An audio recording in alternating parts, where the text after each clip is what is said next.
ಕಟ್ಕೊಂಡ್ಬಿಟ್ರು. ಆ ಉಳಿದಿದ್ದನ್ನು ಕಟ್ಟಕ್ಕೆ ಹೋದರೆ ಬರೀ 10 ವರ್ಷಕ್ಕೆ ಲೀಸ್ ಕೊಡ್ತಾರೆ. ಆಮೇಲೆ ಗವರ್ನರ್ ಇಂಟರ್ಫಿಯರ್ ಆದಮೇಲೆ 5 ಎಕರೆ ಜಾಗ ಕೊಡ್ತೀವಿ ಅಂತ ರಿಂಗ್ ರೋಡಿಗೆ ಮನೆ ಒಪ್ಕೊಂಡಿದ್ದಾರೆ. ಸನ್ಮಾನ್ಯ ಅಧ್ಯಕ್ಷರೇ, ಭಾಳ ಹತ್ರ ಅವ್ರೆ.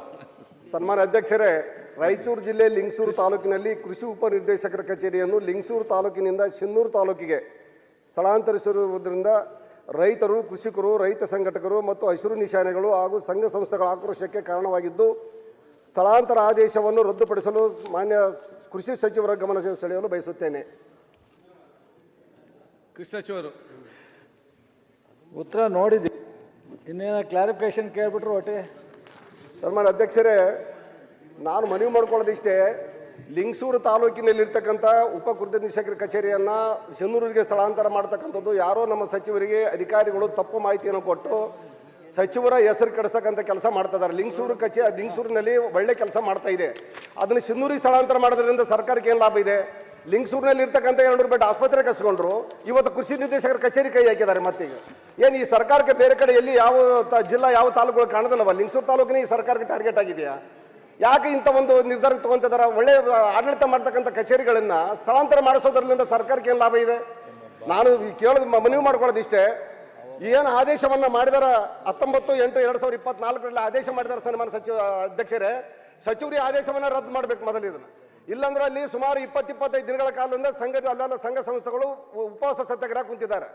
ನಾವು ಕೂಡ ಅದರಲ್ಲಿ ಭಾಗವಹಿಸಬೇಕಾಗಿದೆ ಹೋಗಿಸಿ. ಮತ್ತೆ ಏನಾದರೂ ಆದೇಶ ವಾಪಸ್ ಪಡ್ಕೊಳ್ಳದೆ ಹೋದ್ರೆ ಸರ್ಕಾರದಲ್ಲಿ ಏನು ತಾಲೂಕಿನಲ್ಲಿ ನಡೀತಕ್ಕಂಥ ಘಟನೆಗಳಿಗೆ ಸರ್ಕಾರನೇ ಹೊಣೆಗಾರ ಆಗುತ್ತೆ. ಅದಕ್ಕೆ ಯಾಕಂದ್ರೆ ಸುಮ್ಮನೆ ಕಚೇರಿಗಳಿಗೆ ಕೈ ಹಾಕೊಂಡು ಕಚೇರಿಗಳ ಸ್ಥಳಾಂತರ ಮಾಡ್ತಕ್ಕಂಥದ್ದು ಯಾವ ನ್ಯಾಯ ಇದು? ಲಿಂಗಸೂರು ತಾಲೂಕಿನ ಯಾಕೆ ಇವರು ಟಾರ್ಗೆಟ್ ಮಾಡ್ಕೊಂಡ್ರು? 200 ಬೆಡ್ ಆಸ್ಪತ್ರೆ ಕಸ್ಕೊಂಡ್ರು, ಇವತ್ತು ಉಪನಿರ್ದೇಶಕರ ಕಚೇರಿ ಕಸ್ಕೊಂತಿದ್ದಾರೆ. ಇದ್ರ ಅರ್ಥ ಏನಿದ್ರದ್ದು? ಸರ್ಕಾರ ಯಾಕೆ ತೀರ್ಮಾನ ತಗೊಂತ ಇದೆ? ನಾನು ಮನವಿ ಮಾಡ್ಕೊಳ್ಳೋದಿಷ್ಟೇ, ಯಾವುದೇ ಕಾರಣಕ್ಕ ಕೃಷಿ ನಿರ್ದೇಶಕರ ಕಚೇರಿಯನ್ನ ನಾವು ಅಲ್ಲಿ ಸ್ಥಳಾಂತರ ಆಗಿ ಬಿಡಲ್ಲ. ಸ್ಪಷ್ಟ ಹೇಳಿದಾರಲ್ಲ, ಕಚೇರಿ ಸ್ಥಳಾಂತರಗೊಂಡಿರುವುದಿಲ್ಲ ಹಾಗೂ ಲಿಂಗಸೂರಿನಲ್ಲಿ ಕಾರ್ಯನಿರ್ವಹಿಸಿ ಹೇಳಿದಾರಲ್ಲ ಸರ್. ಆದೇಶ ರದ್ದು ಮಾಡ್ಬೇಕಲ್ಲ, ಆದೇಶ ವಾಪಸ್ ತಗೋಬೇಕಲ್ಲ, ಅದನ್ನ ಹಂಗೆ ಉಳಿಸ್ಕೊಂಡ್ರೆ ಅಂದ್ರೆ ಅದು ಮತ್ತೆ ಗೊಂದಲಕ್ಕೀಡಾಗುತ್ತೆ ಅಧ್ಯಕ್ಷರೇ.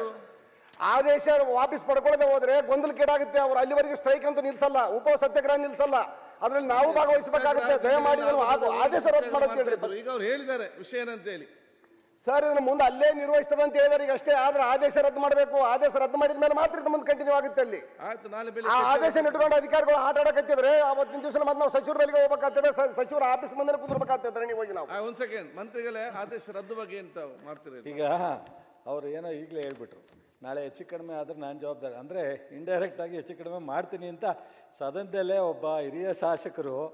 ಒಂದು ನಿಮಿಷ ಕೂತ್ಕೊಳ್ಳಿ ದಯಮಾಡಿ. ನೀವು ಸರಿ ಅಂದರೆ ನಂದೇನು ಅಭ್ಯಂತರ ಇಲ್ಲ, ಅಧ್ಯಕ್ಷರಿದ್ದಾರೆ.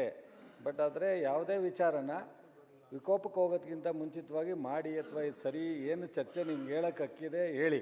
ಬಟ್ ಅದ್ರ ಮುಂದೆ ಆಗೋ ಅನಾಹುತಕ್ಕೆಲ್ಲ ನಾನು ಹೊಣೆಯಲ್ಲ ಅಂದರೆ ಅನಾಹುತ ಮಾಡ್ಲಿಕ್ಕೆ ನಾನು ರೆಡಿ ಇದ್ದೀನಿ ಇಲ್ಲ ಇಲ್ಲ ಇಲ್ಲ ಇಲ್ಲ ನೋಡಿ ಅಲ್ಲೇ ಸನ್ಮಾನ್ಯ ಸಚಿವರೇ ಸುನೀಲ್ ಆ ರೀತಿ ಅನ್ನೋದು ಭಾವಿಸೋದು ತಪ್ಪು ನಿರ್ಧಾರ ತಗೊಳ್ಳೋದು ಬೇಡ. ನನಗೇನು ವಜ್ಜಲ್ ರಾಯಚೂರು, ನಾನು ಮಂಡ್ಯ, ಸ್ವಲ್ಪ ಸ್ನೇಹಿತರೆ, ನನಗೇನು ಅವ್ರ ಬಗ್ಗೆ ಬೇಜಾರು ಇಲ್ಲ. ಆಯ್ತು, ಆ ವಿಚಾರ ಬಿಡಿ, ಕೂತ್ಕೊಳ್ಳಿ ದಯವಿಟ್ಟು. ಈಗ ಮಾನ್ಯ ಅಧ್ಯಕ್ಷರೇ, ಆಡಳಿತಾತ್ಮಕವಾಗಿ ಕೆಲವು ವಿಚಾರಗಳನ್ನ ಸರ್ಕಾರ ತಗೊಳುತ್ತೆ. ಹಿಂದೆ ಈಗ ಹಾಸ್ಪಿಟ್ಲ್ ಹೋಗಿದೆ ಸಿಂಧನೂರಿಗೆ ಅಂತ ಹೇಳಿದ್ದಾರೆ ಲಿಂಗಸೂರಿಂದ. ಈಗ DD ಆಫೀಸ್ನ ಆದೇಶ ಮಾಡಿದ್ದಾರೆ ಅಂತ. ಕೆಲವು ಅಲ್ಲಿ 3-4 ತಾಲೂಕು ಸೆಂಟ್ರು ಸಿಂಧನೂರು ಬರುತ್ತೆ ಅಂತ ಏರಿಯಾ ಕೃಷಿನ ಭೂಮಿಗಳು 1,10,000 ಅಲ್ಲಿ ಇರಿಗೇಟೆಡ್ ಲ್ಯಾಂಡು 55,000 ಹೆಕ್ಟ್ರ್ ಇದೆ.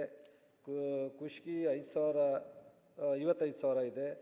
ಇವರು ಲಿಂಗಸೂರಿನಲ್ಲಿ 16,000 ನೀರಾವರಿ ಇದೆ, 76,000 ಇದೆ, 90,000 ಅದು 1,20,000 ಏರಿಯಾ ಇದೆ. ಇವೆಲ್ಲ ಹಲವಾರು ಕಾರಣದಿಂದ ಒಂದು ಪ್ರಪೋಸಲ್ ಬಂದಾಗ ನಾವು ನೋಡಿದಾಗ ಬಹುಶಃ ಅಲ್ಲಿ ಹೆಡ್ ಕ್ವಾರ್ಟರ್ ಕೊಡ್ತಕ್ಕಂಥ ಸೂಕ್ತ ಅಂತ. ಈಗ ಕೃಷ್ಣ ಬೈರೇಗೌಡರು ಹೇಳಿದ್ರು ಚಿಕ್ಕೋಡಿ, ಈ ಥರದ್ದು ಏನೋ ಒಂದು ಬೇಡಿಕೆ ಬಂದಾಗ ಅಲ್ಲಿ ಏರಿಯಾ ಇಲ್ಲಿ ಏರಿಯಾ ಅಥವಾ ಅಲ್ಲಿ ಸೂಕ್ತನ ಅನ್ನೋದನ್ನು ಆಲೋಚನೆ ಮಾಡಿ ಆದೇಶ ಮಾಡಿತ್ತು.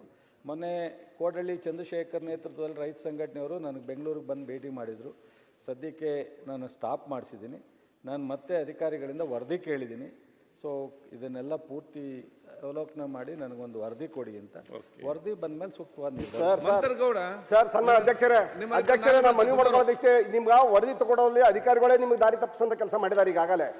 ತಪ್ಪು ವರದಿ ಕೊಟ್ಟಿಗೆಸಿ ಲಿಂಗಸೂರು ತಾಲೂಕಿಂದ ಶೆನ್ನೂರಿಗೆ ಸ್ಥಳಾಂತರ ಮಾಡ್ಬೇಕಂತಾನೆ ಕೊಟ್ಟಿದ್ದಾರೆ ಈಗ. ಮತ್ತೆ ಅದನ್ನ ನೀವು ಇದೇ ಕಂಟಿನ್ಯೂ ಮಾಡ್ಕೊಂಡು ಪದೇ ಪದೇ ದಾರಿ ತಪ್ಸಕ್ ಆಗಲ್ಲ. ನೀವೆಲ್ಲ ಹೇಳಿದ್ರಿ, ನಾನು ಪೂರ್ಣ ಪ್ರಮಾಣದ ಗಮನ ಹರಿಸ್ತೀನಿ. ಸರ್ ನಾವು ಮನವಿ ಮಾಡ್ಕೊಂಡು ಸ್ಟ್ರೈಕ್ ಕುಂತಿದ್ದಾರೆ ಇವತ್ತು. ಅವ್ರು ಏನಾದ್ರು ಹೋಗ್ಬೇಕಾದ್ರೆ ಒಂದು ಆದೇಶ ರದ್ದು ಮಾಡಿ ಅವರಿಗೆ ನೀವೊಂದು ಫೋನ್ ಮಾಡಿ ಹೇಳಿ, ನಾನು ಇವತ್ತು ಅಸೆಂಬ್ಲಿಯಲ್ಲಿ ಮಾತಾಡಿದ್ದೇನೆ, ಅದರಲ್ಲಿ ಏನೆಲ್ಲ ಅಲ್ಲಿಯ ಕಾರ್ಯನಿರ್ವಹಿಸ್ತದೆ ಮತ್ತು ರದ್ದು ಆದೇಶ ಬಗ್ಗೆ ಅವರು ಮೀಟಿಂಗ್ ಕರೆದು ಚರ್ಚೆ ಮಾಡಿ ಅದನ್ನು ತಿಳಿಸ್ತಾರೆ. ಅಲ್ಲೇ ತನಕ ಮುಂದೂಡಿ ಮತ್ತೆ ಮುಂದುವರಿಸಿಕೊಂಡು ನೆಕ್ಸ್ಟ್ ಹೋಗುವ. ಅದು ನಿಮ್ಮ MLA ಜವಾಬ್ದಾರಿ ಏನು?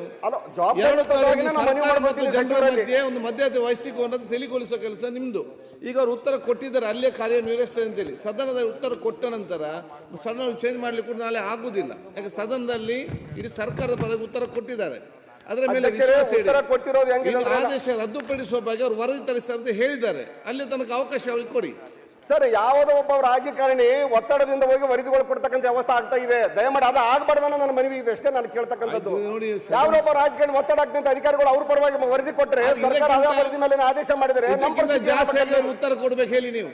ಸರ್ ಆದೇಶ ರದ್ದು ಮಾಡ್ಬೇಕಷ್ಟೇ. ಆದೇಶ ಹೇಳಿದಾರಲ್ಲ ಎಲ್ಲಿದೆ ಕಚೇರಿ ಅಲ್ಲೇ ಮುಂದೆ ಕಂಟಿನ್ಯೂ ಆಗ್ತಕ್ಕಂಥ ನಿಮ್ಮ ಕ್ಷೇತ್ರದ ಬಗ್ಗೆ ಮಾತಾಡ್ತೀರಿ, ಮಂತ್ರಿಗಳು ಇಡೀ ರಾಜ್ಯದ ಬಗ್ಗೆ ಆಲೋಚನೆ ಮಾತಾಡ್ತಾರೆ. ವರದಿ ತೆಕ್ಕೊಂಡು ನಿಮ್ಮನ್ನು ಮಾತಾಡೋದು ಹೇಳಿ ಅಲ್ಲೇ ತನಕ ಅಲ್ಲೇ ಮುಂದುವರಿಸಂತ ಹೇಳಿದಾರಲ್ಲ. ಈಗ ವರದಿ ಬರಲಿ, ಆ ಸಂದರ್ಭ ಕೂತ್ಕೊಂಡು ನೀವು ಮಾತಾಡಿ.